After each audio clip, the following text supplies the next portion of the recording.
2008 World Champions of Baseball. The Philadelphia Eagles are Super Bowl champions. Eagles fans everywhere, this is for you.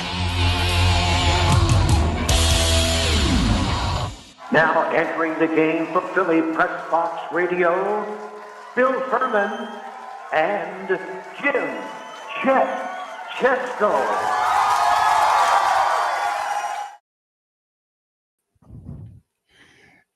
It's Wednesday. That means it's time for Philly Pressbox Radio Roundtable, brought to you by the Irish Rover Station House in Langhorne, PA, Cavs, Philly Tailgates, and the STT Sports Network. I'm Bill Furman. I'll be your host tonight, along with my partner, Jim Chet Chesko. Chet, the Phillies are playing tremendous baseball. We'll certainly talk about that as they go for their third win against the Mets. The Eagles coming off of a big win against those Dallas Cowboys. Cowboys came into town opening night. Chet, get them out of here. They're 0-1. They lost. We got our picks to make this week. We did pretty good, I think. We got plenty to talk about in Philly sports. Yeah, that's for sure, Bill. Great to have pro football back last weekend, starting, of course, with that Eagles win Thursday night over the Cowboys, right through the terrific to watch Sunday night football game and Monday night as well. Big wins for both the Bills and the Vikings. They were fun to watch. And yeah, the Phillies, despite, some troubling injuries, they're playing some great ball all of a sudden. The magic number down to 9. Exciting times, Bill. Yeah, we're talking magic numbers, and that's good. And boy, the Phillies are playing really good. It's been fun to watch. They still don't always hit, but when they do hit, they're fun. Last night was one of those nights. Hey, Chet, I have to admit to you right away that because I'm back out of retirement again for another time, I went to bed early and missed the end of Sunday night and Monday night. Our pal Denny also turned the TV off with like 5 minutes left in the Sunday night game, missed the end. I gave him some crap about that the next day for sure. Yeah, well, I didn't turn it off. I fell asleep. It was the end of the third quarter. Man. It was time to go. He turned I had it off. to go. So, it was, I got up the next morning and looked at those scores in both games. I was like, holy cow. So, nothing like it. Good ones. Well, hey, we're loaded with great guests tonight in WIP and High Hopes podcast host Jack Fritz and NFL Films legend Bob Angelo will both be joining us. Boop won't be here live, Chet, but we got his weekly picks. They're in. Yeah, and Bill, before I forget, I'm going to mention that sometime later in the show, I'm going to throw out a home run ball out into our viewing audience so you all can fight over it. But please be careful. Don't be overly aggressive. And for God's sakes, don't spit on one another. And if there's any Karens, please raise your hand now so we know you're out there. I had to just throw that in there. Well, that's been big news, worldwide news. I'll say. But it's actually kind of funny, I think, the way it's all played out. And but we still don't know her name, or I don't believe we know her name. I haven't heard anything. I mean, there's all these false reports, that she got fired from her job, but they were shut down. So Who knows? But I mean, she's got to be probably in hiding now for a few weeks. Yeah, and I think the assumption is that she's from Philly, when in reality she probably lives in Miami. She's maybe from Philly, but lives in the Miami area. Right. Was just at the game since her husband or significant other had on a Marlins shirt. So I did not notice that. Yeah. Interesting. So, it was kind of funny. Yeah, it certainly has made lots of news over the past 4 or 5 days. Yeah. Well, hey, you had a chance to visit with the very busy Jack Fritz earlier today to talk Phillies. Jack, obviously, with all the things he does, wasn't able to be with us live tonight. How's Jack feeling about the injuries to Alec Bohm and Trey Turner and what they're getting out of this entire pitching staff right now? Yeah, we talked about that. Jack is impressed. I didn't get to talk to him about Donovan Walton, Bill. Donovan Walton is starting lineup for the Phils tonight at second base, Stott at shortstop. We didn't get that news till shortly after he and I talked. So that's kind of interesting. Didn't even know this Donovan Walton dude, but we're going to get to see him tonight against those Mets. That'll be fun, I guess. We talked, though, about, the state of the Phils, how they are playing right now, the pitching staff, as you said, and he's feeling pretty good about them. So let's hear what he had to say. This is our interview from just a few hours ago. Great to talk Phillies baseball and more with this guy. You know him from the Ike, Spike, and Fritz show, afternoons on 94 WIP, the High Hopes podcast he hosts with James Seltzer, and now, believe it or not, as the co-author of a book about Phillies baseball, of course, Ring the Bell. He wrote that with Kevin Reevey. Let's welcome back to Philly Pressbox Radio, Jack Fritz. Hey, Jack. I feel like that's the reaction that everyone has when they plug the book is, Jack wrote a book? It is good to be here again, Jack. Good to be here. Jack, it's been 11 months since your last visit with us, believe it or not. You joined us right after the Mets ended the Phils season in the NLDS last October. So now with 2.5 weeks left in the 2025 season, a 9-game lead over the Mets, but some injury concerns for 3 key guys. How are you feeling about this year's Phils in terms of a deep postseason run? Well, I bet the mood of this podcast is going to be a little different than the last one we did. I'm sure that if I know me like I think I know me, it was probably a despondent version. And yes. It's funny. I obviously feel way different about them than I did, and they have pretty much answered every single test that we have put in front of them. You know, it was, you know, you only beat up on bad teams. Well, that's not really true. They've been really good against pretty much everyone. They haven't had that like super soft spot in the schedule. Dathan Browse, go have a good trade deadline. He had a great trade deadline. Rob Thompson, you got to be more aggressive. You can't just, you know, kick your feet up and let your stars be your stars. Like you gotta manage. He's been way more aggressive this year. The Castellanos thing is a good example of that. You know, Trey Turner, use the entire field, be a high OBP guy, steal some bags. They've faced adversity, you know, and the Wheeler thing was a big loss, but one that I think is turning out to be maybe a rallying cry for this team. Yeah. So I just think that they're in a really good spot. They still have their moments of playing really dumb baseball, which is infuriating. But on the overall grand scheme of things, they're just playing really good baseball. They got a lot of things going in their direction. They're having a magical season from Kyle Schwarber. They have a real closer now. Like I'm trying not to get ahead of myself because we know that's baseball. I know that it's October, but I certainly feel they have some World Series kind of vibes to them. I felt similar in 23, you know, because 23 was magical in the second half after the ovations, and they were damn near unbeatable until until they went to Arizona. So I feel really, really good about them. They've got a lot of things going in their favor, and now they just got to end it. The injuries to Turner and Bohm most recently were troubling, certainly, not to mention the Zach Wheeler one, which you already did cite. But what was great to see was Aaron Nola the other night, finally looking like the Aaron Nola that we got so used to over the last several years.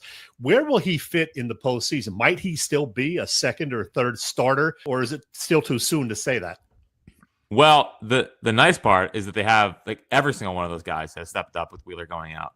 Luzardo's been great. You know, Ranger's been unbelievable. It was fantastic last night. And I mean, his ERA, I think, since the Wheeler injury is under 1. He just basically snapped his fingers and turned into first half Ranger. So it's almost like Nola still has to do it. I'm not just like, hey, you're our number 2 starter. Hey, right. I wouldn't even say right now he's our number 3 starter. Mm-hmm. Like if I had to start a playoff game right now, unless you get worked up about having 3 straight lefty starters and you want to break up the lefties, okay. I just want my best pitchers pitching. But that start was encouraging from the standpoint of he's going to have to start a playoff game if they go to the NLDS or the NLCS or the World Series. And having a guy with the experience that he has and the contract that he has is certainly a pretty nice luxury to have. So it was a good step in the right direction, but I'm definitely not getting ahead of myself with Knowles, because we know his next time out, he can go right back into a 5-inning, 5-run effort. Well, Jack, as we speak Wednesday at about midday, we've only seen Harrison Bader one time in a leadoff spot, but I got to tell you, with Turner out, I really like Bader there at the top of the order. You? Well, listen, if he's going to go 3 for 4 and hit a home run every single time at the leadoff spot, I'll take it. But I've been impressed with his on-base skills since he got here. I mean, he's heading into yesterday, he had a 390 OBP. And the thing that I do like about him hitting leadoff is I do think he provides a nice little spark to start a game. Now, my modern baseball mindset would say that I want to get the best hitters in the team the most at-bats. Well, he's been one of the best hitters in the team. So, like, while he's hot, it's not the worst thing in the world getting a guy with the spark that he brings at the top of the lineup and just letting him kind of set a tone early. I'm surprised. I'm surprised they didn't just put Schwarber back in there. I wonder what the thought process is there. Because when he went down, I was like, well, obviously let's put Schwarber back up there. And then they tried Bryce for one game. I don't know if Bryce was a huge fan of hitting leadoff, and then maybe Bader kind of takes the job and runs with it while Trey is out. I am curious as to why they didn't just put Schwarber back there. Is that not wanting him to get comfortable at the top of the lineup again and let him just feel where he's been the entire year, which is hitting 2? Like maybe that's what it is. But I was surprised they didn't just put Schwarber back at the 1 spot. Well, we all loved the Joan Duran acquisition 6 weeks ago. How do you feel right now about the Phillies bullpen overall? Well, the nice part is that they're really kind of rounding into form minus Orion Kerkering. Like if they can get now Kerkering, he does this seemingly once a year where for some reason he just has a couple brain farts in the middle of the season and ends up being okay. I do have questions about him in October, because he does kind of look like lights might be too bright for him kind of guy. Now his first postseason, I'm not going to hold that against him. He went 5 levels in 1 year. We don't have to vilify Ryan Kerkering for maybe struggling a little bit as a 22-year-old, 23-year-old. Last year wasn't great, and then in some spots this year, with the inherited runners thing, where it's like 14 of 30 have scored, that's not a good trend. Besides him, though, Strom's picked it up. I think he's got like a .80 ERA in his last 12, 13 outings. David Robertson's been a godsend, just being able to sign a guy rather than to give up prospects, and he's pitching to an ERA around 2. I know he's definitely prone to allow an absolute tank shot because it'll just hang a curveball and major league hitters won't miss it. But overall, he's been really, really good. So I feel really good about where the bullpen is. Tanner Banks, I don't know where the team would be without Tanner Banks. He's been phenomenal, and so I like where the bullpen is. It seems like it's rounding into form at the right time, and it's another one of these things that is trending in the Phillies' direction as we head down the stretch run. And as for Duran himself, I mean, he's been a little shaky at times. He's not the lights out guy all the time that we thought he would be, but still pretty darn good.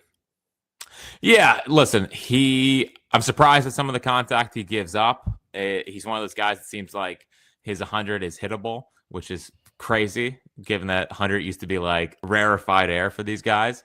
But at the same time, I think that he's a bit pitch to contacty, but I do think that when he wants to get strikeouts, he'll get strikeouts. I think he's just trying to get the game over with, and it's still, I think he's allowed, 1 home run? I don't know if he's allowed a home run to a lefty this entire year. It's still hard to like take him out of the ballpark. You got to kind of paper cut him to death, like death by 1,000 paper cuts, like the Mets did in that one game. So I think he's still really tough to score on. But I agree with you. It's certainly not all the strikeout stuff that I think you thought you were getting. But at the same time, he's 4th in baseball history in save percentage. So I think there is my point, I guess, is that I think there's a method to the madness when it comes to not always going for the strikeout and swing and miss stuff. All right. Okay. Ring the bell. I just did. It's not only a great lager from Conshohocken Brewery. It's also the title of a book right there. There it is. You and Kevin Reevey wrote it. Tell us about the book. Plug the signing you'll have this weekend at that aforementioned brewery. Well, I'll tell you what, that photo looks like two dads with young kids at home, looking, and it is looking tired. Yeah, so we'll be at Conshohocken Brewing Company in King of Prussia on Saturday from 2 to 4. So we'll have books there. We'll be selling books, signing books, whatever you want personalized in there. We'll personalize it for you. What kind of book is it? Tell us about the book. So I guess the best way to explain it is that for the super diehard Phillies fans, you're going to take a trip down memory lane, and it's a super easy kind of fun read that is going to make you laugh. It's going to make you cry, and it's going to make you mad. It's going to make you're going to feel all three of those emotions come flying back in as you relive some of these moments. So Kevin is a much better writer than me, way more whimsical. He's able to use all the big words. I'm a nuts and bolts guy.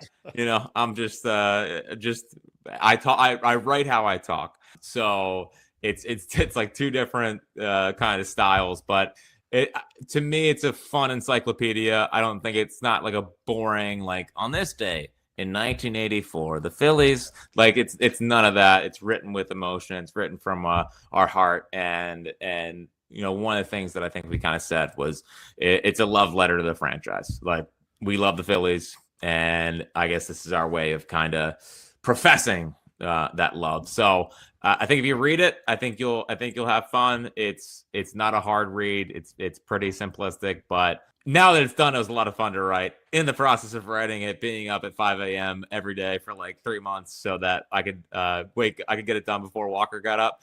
If you asked me then, I would have said, what a mistake. But now that it's done, it is very, very happy with it. All right. And you can get this book also via Amazon, Barnes & Noble, or maybe out of the trunk of Jack's car. Who knows? Jack, we're running out of time. So in our final minute, let's do 3 and out on the Eagles. Number 1, why are you so hesitant to call Jalen Hurts a great quarterback? Because I just he's fine. He's perfectly fine. I just see other quarterbacks be able to throw the ball down the field and throw receivers open, and it feels like the Eagles offense is mostly in quicksand. For the amount of talent they have on offense, I think that they should be better. They win with him, but I don't think it's because of him. I think they win mostly because the team is a pretty damn near juggernaut. Now, maybe the defense changes that up this year. They might not be as great, but I think he wins, but that's a product of mostly the team. Number 2, did the league handle the Jalen Carter spitgate properly? I mean, the idea of that he was already suspended for the game feels a little ridiculous. I was surprised that he didn't get suspended, especially because some of the penalties in week 1, they always like to try to overemphasize things early, and then as the season goes on, they just change. I do wonder if the Eagles, wanting to send a message here, maybe they take actions into their own hands. It's probably a series or 2 rather than the whole game. Yeah. But I certainly would not have been surprised if he got suspended for 1 game. So, but good for the Eagles. He's going to be out there against the Chiefs, most likely. Number 3, Eagles Chiefs this Sunday out in KC. Who wins and why? I think it's the Chiefs. I mean, it's a pretty desperate spot for them. I don't think Mahomes has ever lost 3 straight. They're going to view last year's Super Bowl as a revenge spot. Now, at the same time, that game also could have broke the Chiefs. I don't think they looked great against the Chargers. I thought that now Mahomes has little special moments, but there was also a lot of fighting on the defensive side in that game, which made me feel pretty good. So feels like a tight one, but one in which I do think the Chiefs come out on top. And like Elliot said, it's an acceptable loss. It's okay. It's a tough spot in the schedule. Okay. We scheduled this little chat a couple of weeks ago because this was supposed to be the day after you finished off Joe DeCamara in basketball to take that best of 5 competition. Of course, it didn't happen. Joe's got some sort of silly foot injury or something. Is this ever going to happen? Come on, Jack. I don't know. I mean, I was ready to play, excited to play. And at this point, I guess we'll probably check back in Christmas. He's like, I'm going to miss 2 to 3 months. But then there's also going to have to be a ramp-up period for him because he's not going to just get back out there. This thing's never going to end. It's never going to end. It's never going to end. We should just push it to next summer at this point. Just push it to next summer. We got a Super Bowl to win and we got a World Series to win. We don't need to hear about the stupid basketball competition anymore. There you go. Always great to talk with this guy. Follow him on X at Jack Fritz WIP. Listen to him on the radio. Go to his podcast, High Hopes, and buy his book, Ring the Bell. Thanks, Jack. Of course. Anytime, Chet. Well, Chet, I was all on board. I was all on board with Jack when he was talking Phillies. Then he got to the Eagles and he kind of lost his mind a little bit. Yeah. Can you hear me now? Yeah. I Okay. hear you. Yeah, I can hear you all along. I got a message that my mic was unplugged, so I don't No, anyway, doesn't I look knew it you all wanted right. to jump in there and say, Jack, come on. I regarding did. Jalen Hurts. I did. Yeah. I did.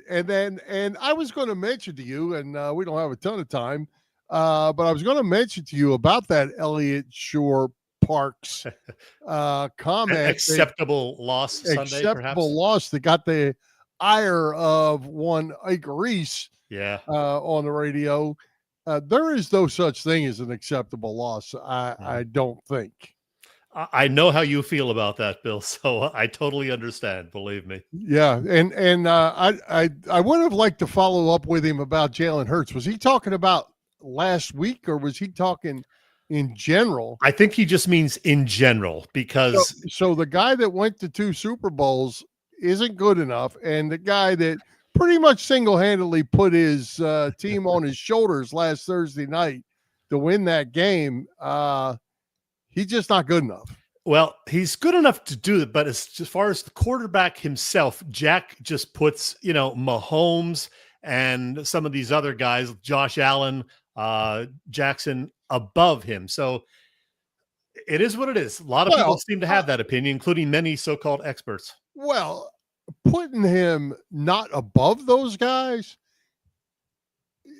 but group him somewhere close to them. I mean, he makes it sound like they, anybody could have stepped in there and done what this guy's done. So I'm not buying that. But I think if you go in whatever order you want to go, Mahomes, Allen, Jackson, Herbert seems to get in there, whether he should be or not. And Hurts has to be right in that group somewhere pretty close by. Yeah, I'm right on the borderline there, Bill, but I know how you feel. I really do. Hey, Right. we're going to talk more football with our next guest in about 7 minutes from now. But in the meantime, we got to sneak in some time in the second half of our show to talk for 8 to 10 minutes on Sunday night's Emmy Awards, because I know you're excited about the Emmys and wanted a little preview on those. Yeah. And there's a pretty good chance that that's not going to happen. Yeah. So you can just talk to yourself, and everybody will probably be happy with that. But hey, in the meantime, Chet, did you know the Philly Pressbox Radio is part of the STT Sports Network, as in Set the Trends? It's a network set up by our pal Phil Stiefel, host of the terrific Trending in the AM show that you can find every weekday morning on the STT Sports Network YouTube channel. Check out Phil and be sure to subscribe to the channel. Phil's show is on there, and so is ours. Yep. You can find Philly Pressbox Radio there in addition to on our own YouTube channel and our Facebook page. Again, it's the STT Sports Network setting the trends for what sports talk should be. Mm-hmm. Hey, Chet, didn't you want to mention from our Ray Dittinger interview a couple of weeks ago, we had some pretty good numbers, speaking of our YouTube channel. Yeah, I mean, that separate piece that Ray did with us that we broke out and put on YouTube, it's got what, 5,000, 6,000? 6,200 the last I looked at it. Wow. That's pretty impressive. 6,200 views. We had a great August overall, Bill. I was looking at the numbers. YouTube gives you monthly stats. So the September report, which is actually for August, says that we got something like 6,600 views total in August, up 376% from July. We also added 94 subscribers in the month of August. I think that was our best month ever for that. So, and September is looking pretty good too. We opened September with Merrill Reese and Brandon Lee Gouton on our first show. And we got a good show tonight, so let's keep going. And that'd be interesting to look at because I believe Angelo Cataldi, I believe, got almost 400 views on that same night on that cut. Yeah. So there's your 6,600, which is those two guys. Yep. So August was a good month. Let's keep it going. Keep adding subscribers and people. If you're new, throw us a comment. We will put your comment, up because we love to hear from everybody. There you go. Hey, Chet, tell us what's going on over at the Irish Rover Station House. I'm glad you asked about that, Bill. The Irish Rover Station House, one of my favorite places, Langhorne, Pennsylvania. I go there for a beer or two occasionally and some great food. The Rover always has trivia every Wednesday at 7 p.m. Dinner specials Thursday through Sunday. They also have Killer Burger Thursdays and Thursday evening specials on wings and Stella Artois. And hey, another great event is coming up at the Rover in a few weeks. It's when this great Irish bar goes German for the day and celebrates Oktoberfest. That will be Saturday, October 4th, this time around, from 11 a.m. to 6 p.m. Always a blast with German food and beers and all sorts of other fun. As a lover of German beers, it is a real favorite event of mine. If you have yet to visit the Irish Rover Station House, there it is. Look at that, the nice outside patio, which is still accessible during this nice, beautiful late summer, early fall weather. Go there, check it out. The Irish Rover is on Bellevue Avenue in Langhorne and on the web at irishroverstationhouse.com. And speaking of Merrill Reese,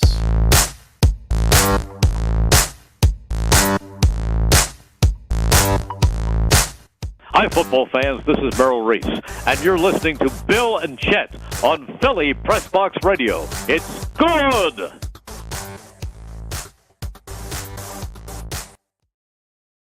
Thanks, Merrill. Hey, Chet, just so you know, the Phils put up 2 in the first. They have a 2-0 lead, and Harrison Bader already has 2 hits through 2 innings. So RBIs for JT Realmuto and Max Kepler. So we're off to a good start there. All right. Hey, Chet, it seems like we talk about this way too much. The sports world lost a couple of lifers again this week with the passing of Montreal Canadiens Hall of Fame goaltender Ken Dryden and former Phillies second baseman Davey Johnson, winner of 3 world championships and a bunch of other awards. None with the Phillies, unfortunately, but 2 guys that mean an awful lot to their sport. Yeah, a couple of good ones right there, Bill. You and I certainly remember Davey Johnson playing 2 seasons with the Phillies. I believe that was 76 and 77. But before that, Johnson did win a couple of World Series championships with the Baltimore Orioles. He had that tremendous season a little later on with the Braves when, as a second baseman, he slugged 43 home runs. Of course, after that, he had a long, successful career as a big league manager, the skipper of the 1986 world champion New York Mets. And much later, he spent some time with the Washington Nationals as their skipper. In fact, he was Bryce Harper's first big league manager. So Davey Johnson died Friday at the age of 82. Bill, what do you remember about the great Ken Dryden, who died last Friday at age 78? I'll start by saying this. While we as Flyers fans consider Bernie Parent maybe the best goalie of the 1970s, Ken Dryden was the greatest in that decade. Yeah, he was really good. And I think Bernie always enjoys to be mentioned in the same sentences with Ken Dryden. Another thing about Ken Dryden, Chet, that many people forget, he was the color analyst to Al Michaels on the Miracle on Ice. Yeah. I forgot that myself. I did read it, though, in his obit last Saturday. I totally forgot about that. We all remember Al Michaels' call, but it was Ken Dryden who was working alongside him, and Al Michaels has fond memories of those times. And, man, what a career he had. He only played 9 seasons in the NHL, really 8 and a fraction of a ninth, and he won 6 Stanley Cups in that short period of time. Yep. He came up as a rookie in the spring, I guess, of 1971, played like 6 regular season games, and then won the Conn Smythe Trophy in leading them to the Stanley Cup. And then he was Rookie of the Year next year. Right. And what a career. 2.24 goals against average for his career and a .922 save percentage. Ken Ken Dryden, certainly one of the greatest of all time. Yeah. Hey, one more, Bill. Dynasty. Yeah. One more. We didn't get to talk about this guy last week, but this actually happened on Monday of last week, September 1st, before our last show, but we didn't get to discuss it. Like I said, the great George Raveling, who played college basketball at Villanova, great college coach then for many years at various stops. He also had a long-time executive position with Nike, but 10 years before he even started actually working for that apparel brand, he introduced Michael Jordan to the higher-ups at Nike and convinced MJ to sign a deal with them. In fact, Michael Jordan has often said, without George Raveling, there is no Air Jordan, referring to the legendary sneaker.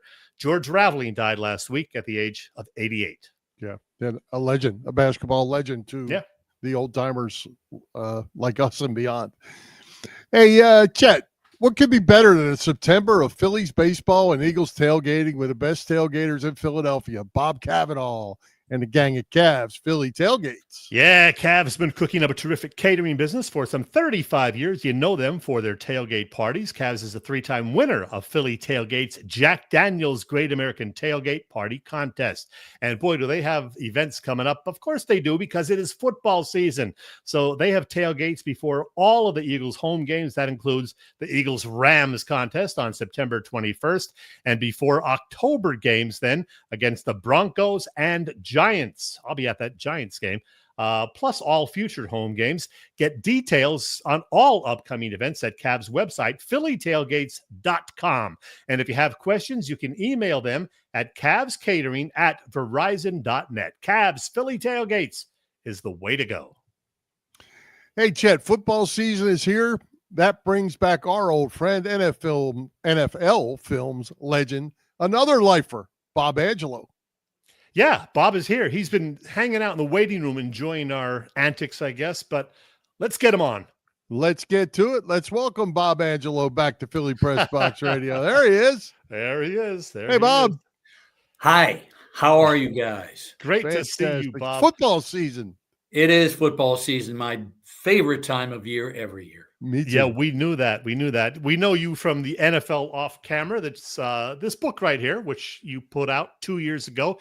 It is terrific. A lot of great stories in there about your, 43 years working with NFL films? 43 plus, almost 44. That's awesome. Yeah, that's for sure. Hey, let's talk. Before we talk about the Philadelphia Eagles, I'm going to do something else.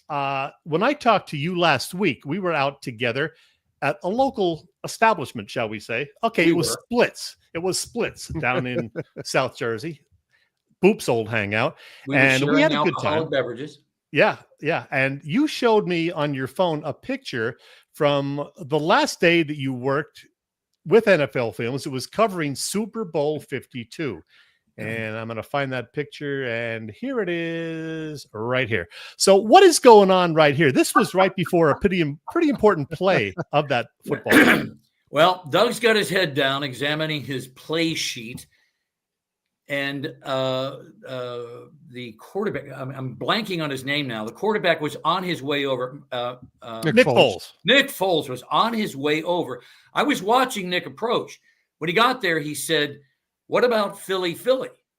And Doug looked up and said, yeah, let's run it. And you know the rest of the story. I mean, touchdown, huge lead at halftime. Yeah. Patriots catch him in the second half. But the sound man who was standing in that picture next to me is a longtime Eagles fan, grew up in South Jersey. That's him on Doug's other shoulder, Mark Ritchie. And Mark says, "What do you think this play is going to be?" And I said, "Mark, I guarantee you the Patriots have never seen it, whatever it is." And lo and behold, Philly special. And it became the title of Sal Paolantonio's book. And it became one of the more memorable moments in Super Bowl history, certainly one of the big ones in Philadelphia's Super Bowl history. I'll say. Bill, take it away. Hey, Bob, the NFL rules. Well, I'm going back to your NFL Films times, and as you put your films together, NFL rules have changed again this year. One of the things that maybe some people think is wasteful, maybe they like the rule change, but to me, as you're putting a film together and you see those refs running on the field with the chains to measure, did he make it? Is it this far? This far? They did away with it.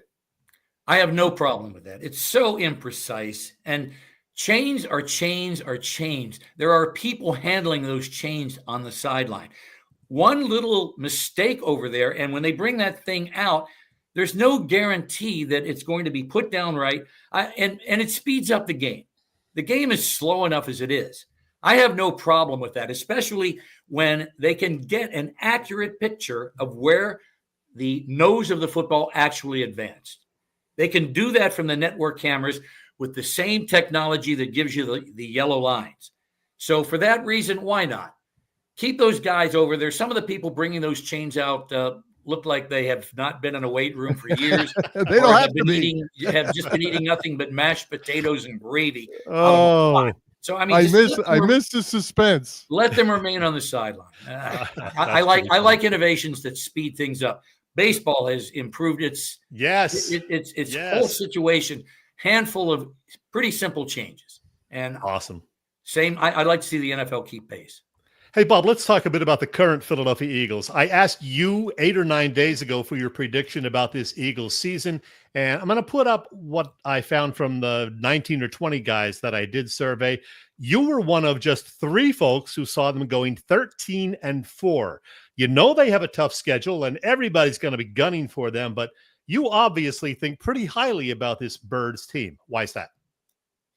Well, I think defensively, they are very strong, even playing with 9.5 people, which is where they are right now.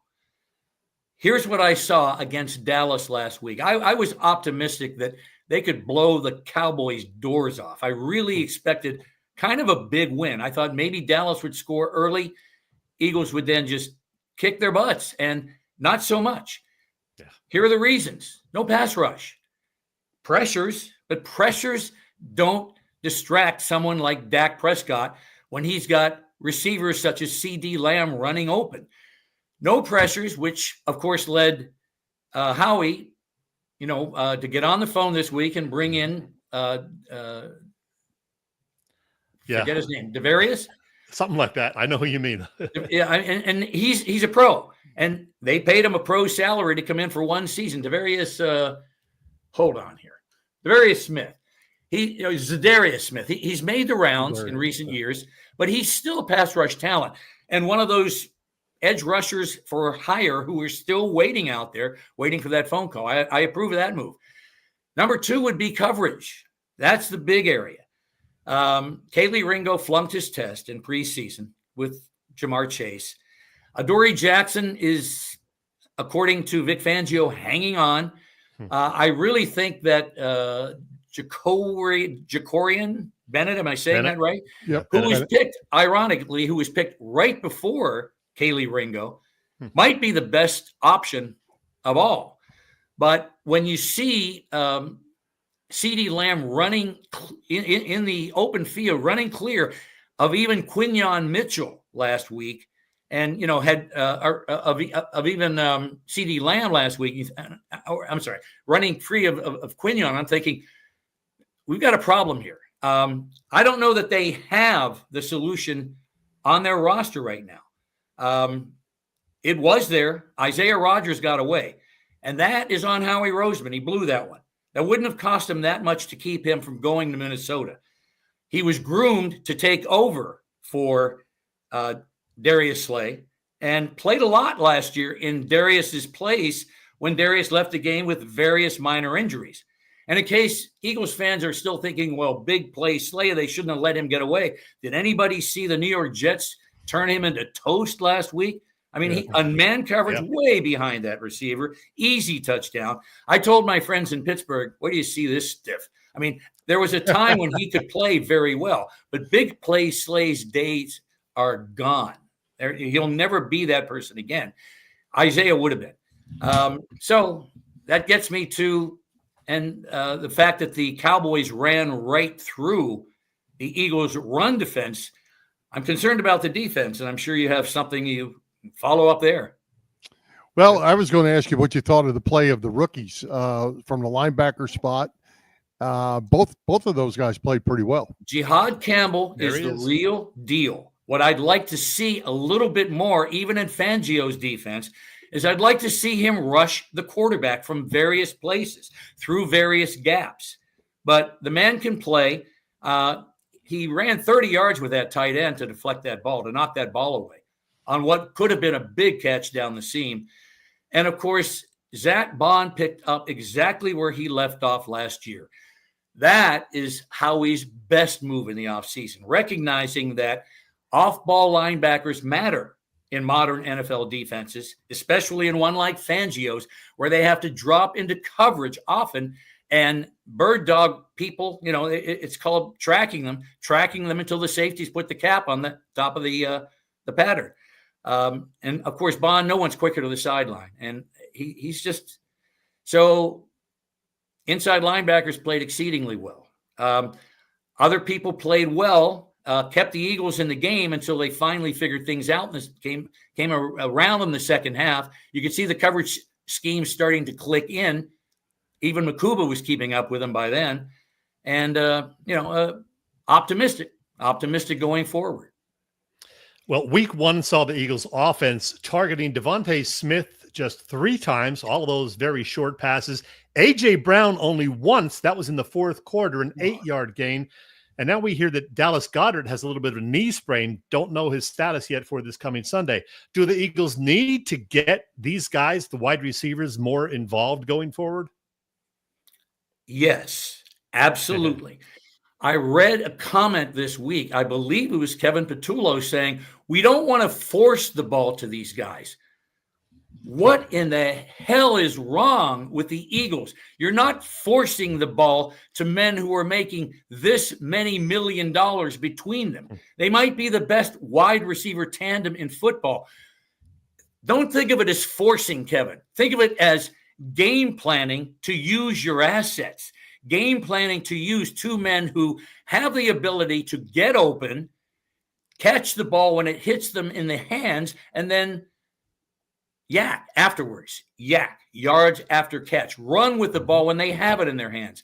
You're not forcing anything by taking advantage of your playmakers. Scheme to make your playmakers successful and then get them the ball. That was Bill Walsh's system with Joe Montana, and Joe bought into it. We need the same kind of thing here in Philadelphia. Don't waste these guys. And when I hear the word force, I'm thinking, Kevin, you're the offensive coordinator. You've got to come up with a better defense than that, because these men need to be involved in the game plan, especially if you're going to beat teams like the Kansas City Chiefs this week. Bob, I thought the Eagles won this week. They did, but I'm looking at them from my point of view, defending Super Bowl champions. Everybody's going to be laying for them, including Kansas City this week in Kansas City.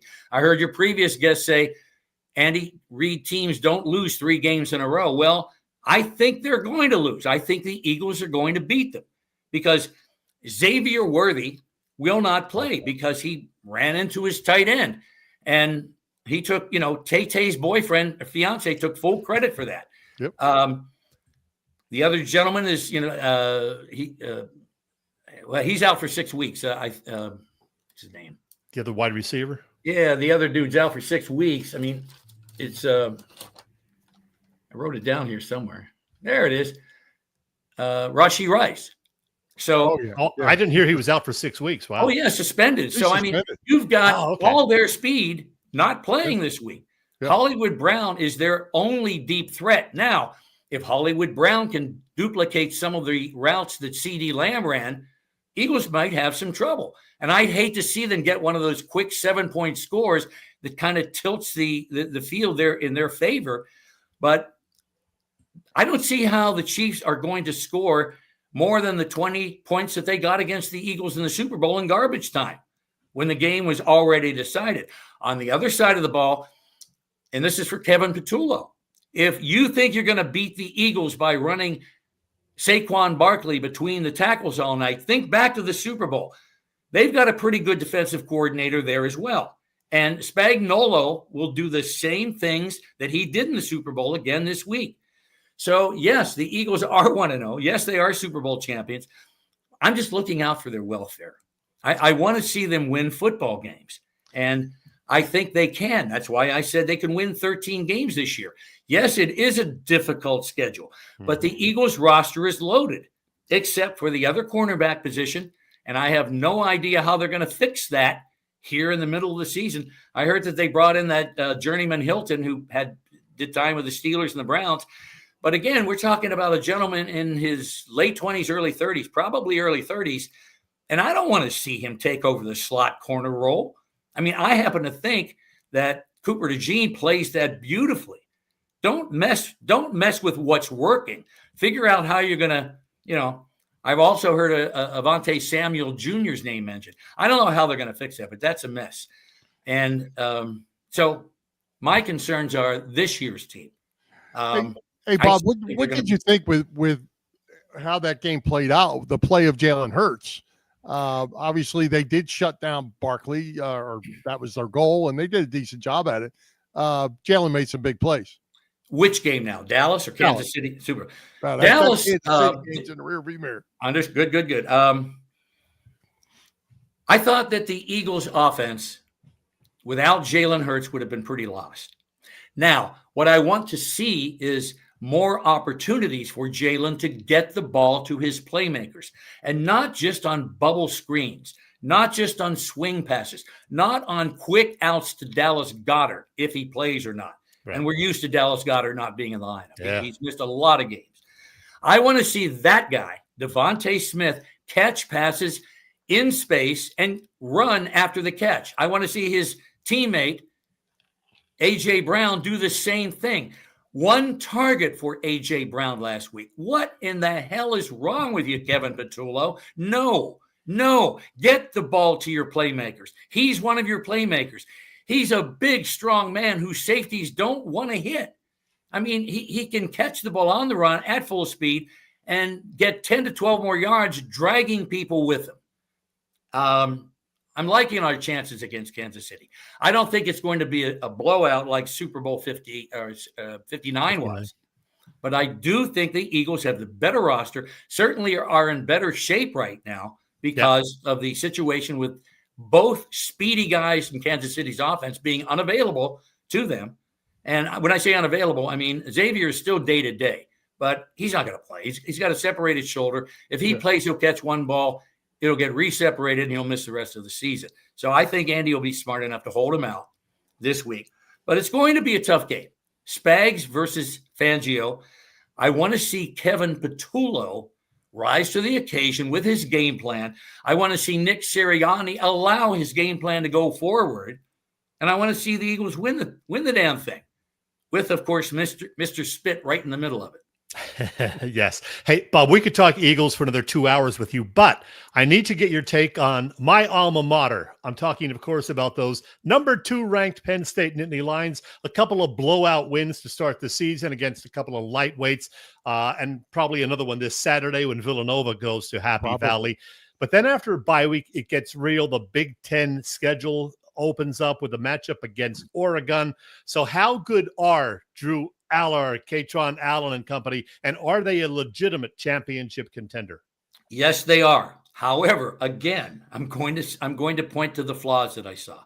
Okay. My son came to watch Penn State with me on opening day, and I said, Danny, I want to see 2 things. I want to see an efficient offense that gets in and out of the huddle, that runs plays on time, that stays on time. In other words, I don't want to see 3rd and 8, 3rd and 7 all day long. Number 2, and more importantly, I want to see the wide receiver room that they spent a lot of money on. And let's face it, college football is about money now. They spend a lot of NIL money and a lot of booster club money to get these people to come to Penn State. And sure enough, in week 1, I saw evidence of a wide receiver room. I saw wide receivers stem their routes, get open, and when the ball hit them in the hands, it stuck. Unlike last year, where nobody in that room could catch a ball. However, last week, I'm watching Drew Aller, and I'm thinking, Drew, you've got amazing arm talent. So why in God's earth can't you throw a swing pass? Why is it behind your guy, setting him up for a big hit? Why can't you lead him into open space down the sideline? And then number 2, when you've got somebody open, standing still down the middle, presenting a target, Why is everything wild high? All this arm talent, don't get sloppy. You have the potential to A, win the Heisman Trophy, B, lead your team to a national championship game. And to me, anything short of a national championship game would be another major failure and another reason to call for the head coach to depart. Take the first stage out of State College and be gone. But James Franklin has got it going on. He stole Ohio State's defensive coordinator. His defensive end looks like maybe the best pass rusher in America. The linebackers are still up to snuff, although I don't see a first-round pick in there. And, of course, they used the portal to bring in some defensive backs as well. And the offensive line looks pretty damn good. I don't see why Penn State can't finally get over that hump. It's been 4 decades since they were in a national championship game and won it. I think this is the year. Well, Bob, I agree with you. I watched that game, and if you didn't watch the game and you just saw the box score 34-0, looks like a rout. That game wasn't a rout. They didn't play well. Drew Aller being the leader of that, he almost looked to me there for a while. I was commenting with a buddy that he was at practice. He didn't have any urgency to him. He took blame for that after the game, that he had to play better, and he did play a little better in the second half. Defensively, they weren't great in the first half either, but they were very good in the second half.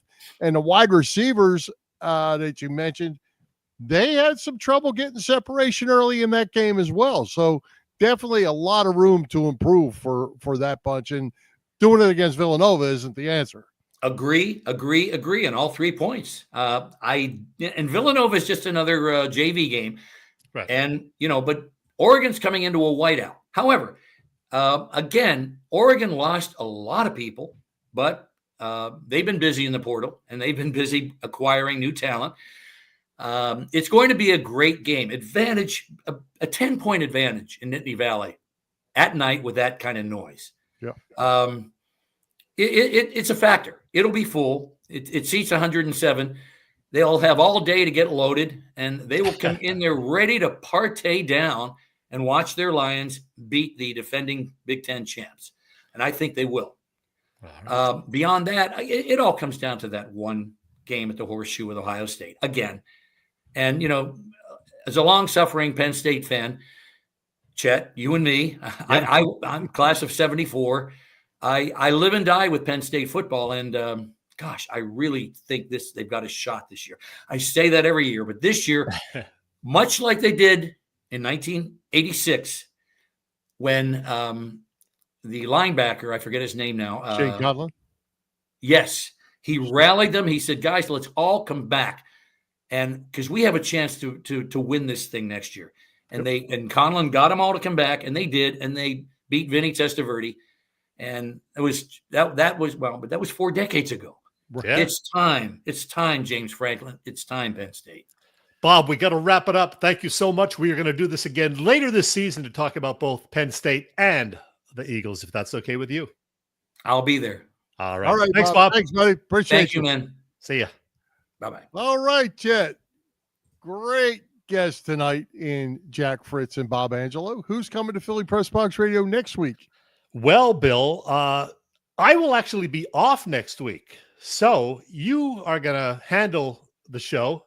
You're going to have one guest for sure joining you, and that's going to be this guy, Kevin Riley. All right, Kevin Riley, Eagles special teams captain back in the day. He's an author, an all-around great guy. Always good to have Kevin Riley on with you or with us. And I will be giving you a little something for the show. Earlier that day, I'm going to interview former Phillies shortstop, current radio analyst, Kevin Stalker. We are going to tape an interview that afternoon and talk all things Phillies. So you will have Kevin Riley. I will give you Kevin Stalker. It's an all Kevin guest lineup next week, Bill. So you'll be fine. And of course, Boop and I will give you our predictions for the games as well. Looking forward to it. We may throw another short, sweet co-host in here with me. I'm not sure yet. We'll see how it goes. All right. Hey, Chet, it is time to make our weekly picks. First of all, how did we do last week? I think we were off to a pretty good start. Yeah, we all had good weeks. Let's see. In fact, Boop and I were a perfect 5-0. You said the Lions were going to beat the Packers. You were wrong, so that's why you're down at the bottom of the list, Bill. 4-1, though, still pretty good. That's how we did last week. All right.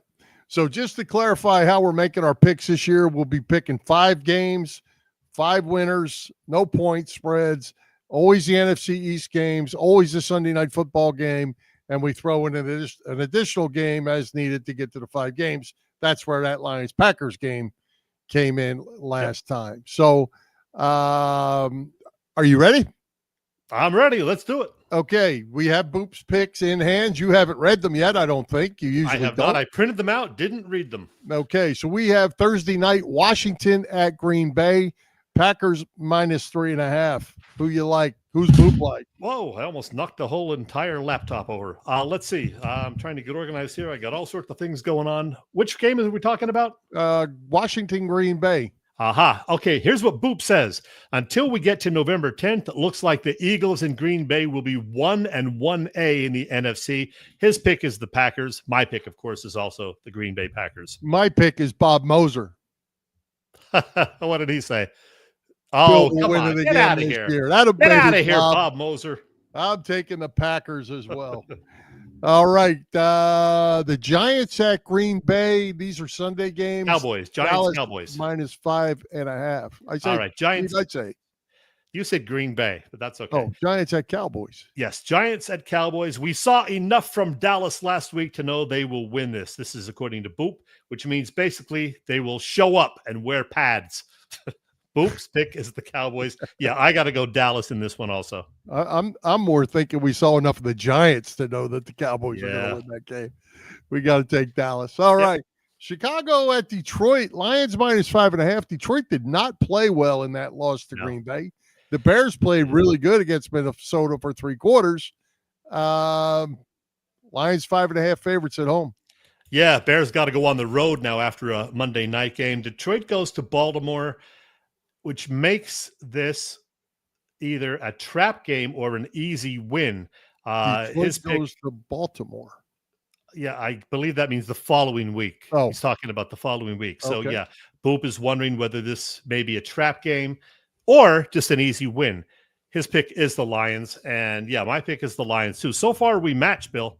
Yeah. Well, it's kind of a easy week, I think. Yep. Sunday night football. Falcons at the Vikings. Vikings, as we said, coming off that big win in the fourth quarter with some great play by J.J. McCarthy. Vikings -4.5 at home. All right. I'm not going to say the entire thing that Boop said, but his pick is the Vikings. My pick is also the Minnesota Vikings. All right. I got the Vikings as well. We're going Here we go. Down together here. Eagles visit Kansas City in the Super Bowl do-over. Eagles went from 2-point dogs to 1.5-point favorites as of last night. Yeah, I saw 1 point last night, but whatever. Here's what Boop says. Even Patrick Mahomes needs someone to throw to. If Xavier Worthy sits or plays and is not close to himself, this could get ugly. Super Bowl 59 ugly. Boop picks the Eagles 39-21. Bill, wow. When the schedule came out in the offseason, I said Kansas City's going to win this game. When I was making my predictions about 2 weeks ago for the first couple of weeks, thinking about how it was going to play out, my pick was going to be the Chiefs. But given what's going on with, these wide receivers of the Chiefs, and I just don't think they looked all that good in that game against the Chargers from what I saw. The Eagles didn't look terrific either, but with Jalen Carter back on the field and what I think will be more of a reliance on the wide receivers this week, the Eagles wide receivers, I'm picking the Eagles 30-20. I am picking the Eagles, and there was never a doubt in my mind when I came up with my 12-5. The Eagles will win this game by 13 points. Woo! Eagles by 13 points. All right. We have the same picks, but we all have hopefully the we'll same be 5-0. picks. All right. So that gets us to our margin of victory. Explain real quick how that works for first-timers. Similarities to a survivor pool where you just pick one game that you think is going to go a certain way. But we're doing it this way for a third season. in addition to picking that one team, no repeats, you were never eliminated, even if your pick loses. But if your team that you pick wins, you get not only a W, but points based on that team's margin of victory, thus the name. Yeah, Bill, you were somehow the 2024 MOV champion. Yeah, I don't know somehow, how because I picked better than everybody else. But now, Bill, you are back in your proper spot, down the bottom, right there, because you had 7 points. Boop and I had 8 points. So what is it? It was a good loss. Is that how it goes? Is that today's an acceptable loss? Yes, acceptable loss. There you go. All right, I'm okay. This week, Boop is picking the LA Rams over the Titans. So he is picking the Rams. I am picking the Dallas Cowboys. I forgot who I picked, but I wrote it down. Dallas. Picking the Cowboys. God, I hate when I do that, but okay. What's it say? Rams. So you and Boop agree this week. Yeah. All right. You guys got the Rams. I got those Dallas Cowboys. I just want to show you that since I'm last, so you don't think I'm making it up. I actually write them down beforehand. So this may be the only time all season I say this, but go Cowboys. Sorry. I won't say that anytime. Okay. Wrap it up. Oh, hey, one other thing. Today is National TV Dinner Day. And boy, one of my favorites back in the day, Bill, was National TV Dinner Day. Yeah, I don't know why, but that was one of my favorites right there. The Swanson turkey dinner with that little apple cranberry dessert item. Oh, man. 99 Who didn't have cents. that? Who didn't have that? Look at that price on there, 99 cents. I ate a lot of those, Bill. Yeah, I hear you. Wrap it up. Hey, 2-1 Phil's in the fourth. Don't panic over the Eagles. Too many people panicking over week one. Relax and enjoy. Everything's going to be okay. With PJ that, we wrap it up. PJ is Swanson fan too. There you go. There you go.